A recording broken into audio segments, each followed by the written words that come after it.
पुण्यात आदिवासी विद्यार्थ्यांचं आंदोलन सुरूच आहे। दरम्यान त्यांच्या मागण्यांवर तोडगा काढण्यासाठी मागील 5 तासांपासून आदिवासी विकास मंत्री आणि विद्यार्थ्यांच्या शिष्टमंडळामध्ये बैठक सुरू आहे। मात्र अद्यापही तोडगा निघालेला नाही। जोपर्यंत मागण्या पूर्ण करत नाही तोपर्यंत आंदोलन मागे घेणार नसल्याचा इशारा विद्यार्थ्यांकडून देण्यात आला आहे। आजच्या आंदोलनाचा तिसरा दिवस आहे आणि आम्ही जो 5 ऑगस्ट रोजी निघालेला GR होता तो GR आम्हाला संपूर्ण म्हणजे रद्दच करायचा आहे। त्यामधले जे काही मुद्दे होते ते आम्हाला म्हणजे विद्यार्थ्यांच्या भविष्यासाठी घातक होते, त्याच्यामुळे आम्हाला तो GR नकोच आहे। ज्या 28-29 प्रमुख मागण्या होत्या त्यातली एकच मागणी त्यांनी पूर्ण केलेली आहे, ते पण स्थगिती दिलेले आहे। ते आम्हाला स्थगिती नको तर रद्द करण्यात यावी आणि बाकीच्या ज्या आमच्या काही ज्या महत्त्वपूर्ण मागण्या आहेत जसे ते आश्रमशाळेतील मुलींची 14 दिवसांपासून विद्यार्थ्यांचं उपोषण सुरूच आहे। विद्यार्थ्यांच्या प्रश्नांबाबत चर्चा केली असून काही निर्णयांपर्यंत पोहोचल्याचं मंत्री नरहरी झिरवाळ यांनी म्हटलंय। तसंच चर्चेसाठी गेल्यावर मुर्दाबादच्या घोषणा देतात अशी खंत त्यांनी व्यक्त केली। विद्यार्थ्यांची समजूत काढणार असल्याचंही त्यांनी सांगितलं।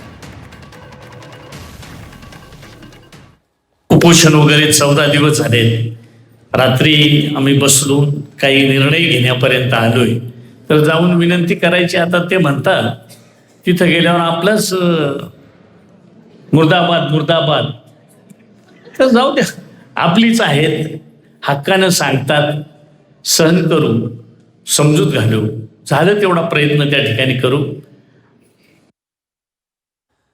14 दिवसांपासून विद्यार्थ्यांचं उपोषण सुरू आहे। रात्री चर्चा केली पण कुठल्या निर्णयापर्यंत आम्ही आलो नाही आणि चर्चेसाठी गेलो तरी मुलं मुर्दाबादच्या घोषणा देतात। पण जाऊ द्या, सहन करू, आपलीच मुलं आहेत, तळमळीनं बोलतात असं नरहरी झिरवाळ यांनी म्हटलंय।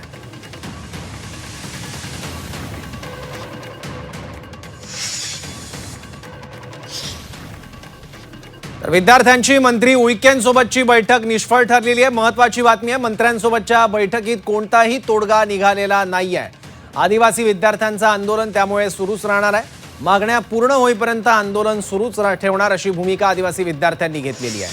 आणखी माहिती घेऊयात, आपले प्रतिनिधी चंद्रकांत फुंदे आपल्यासोबत आहेत। चंद्रकांत, अनेक मागण्या आहेत आदिवासी विद्यार्थ्यांच्या, नेमक्या कोणत्या मुद्द्यांवर डिसएग्रीमेंट्स आहेत? जी 12,500 ची भरती आहे, म्हणजे खरं तर आदिवासी समाजाच्या हक्काची पदं होती, तिथे हे सगळे बोगस आदिवासी खोटे दाखले देऊन उचलेले शासकीय कर्मचारी आहेत। सर्वोच्च न्यायालयाने 2017 साली तो निर्णय दिलेला आहे की या सगळ्या बोगस आदिवासींना बाहेर काढा आणि त्या जागी खरे आदिवासींना तिथे भरती करून घ्या।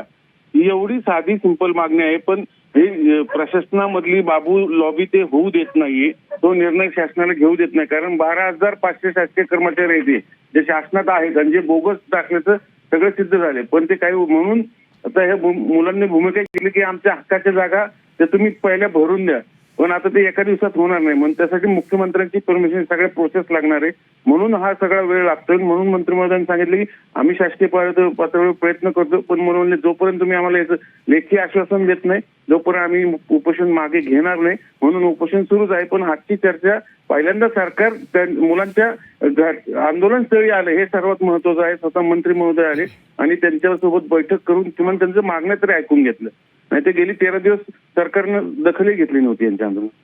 ठीक आहे चंद्रकांत, धन्यवाद या माहितीसाठी। त्याच्यामुळे आता कसा तोडगा निघतोय आंदोलनावर ते पाहावं लागेल, कारण सध्या तरी चर्चा फिसकटलेली आहे।